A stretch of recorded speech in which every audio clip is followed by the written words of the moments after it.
早晨，大家好，歡迎嚟到晨光暖愛心冰冰讀聖經嘅時候。今日想同你哋分享嘅就呢一班小朋友啦。你睇下班小朋友無憂無慮，玩得幾開心。見到佢哋玩得咁開心，自己心情都開朗晒。你睇下佢哋完全唔怕整濕晒個身，縱情享受。呢份單純同投入就係耶穌所講要回轉像小孩嘅功課。馬太福音18章1至4節咁講嘅。當時門徒眾前來問耶穌說：天國裏誰是最大？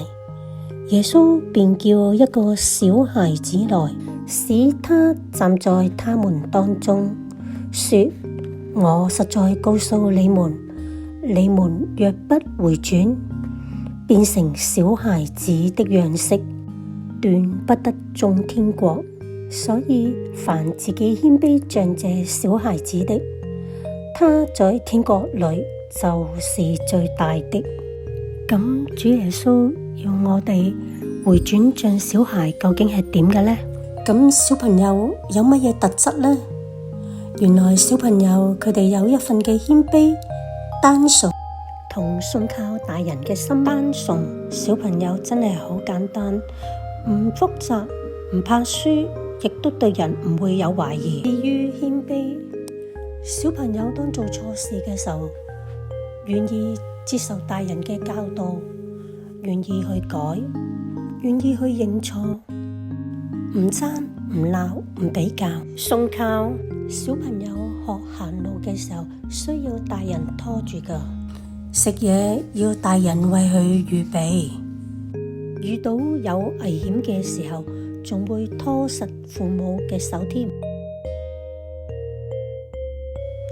親愛嘅天父，我哋依家一齊安靜嚟到你嘅面前，求你賜一個好似小孩子謙卑嘅心，讓孩子學習如何單純咁信靠你嘅帶領。當被世界追趕或者俾比較去捆綁我哋嘅時候，求你用你嘅靈輕輕咁樣呼喚我哋回到你嘅懷裏，重新記起你嘅愛根本就唔需要用力去證明嘅。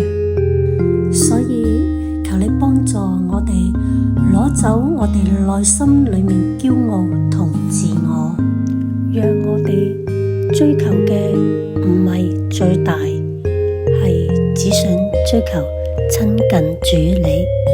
奉主耶穌聖名祈求，阿門。多謝你哋今日一齊聆聽神嘅話語。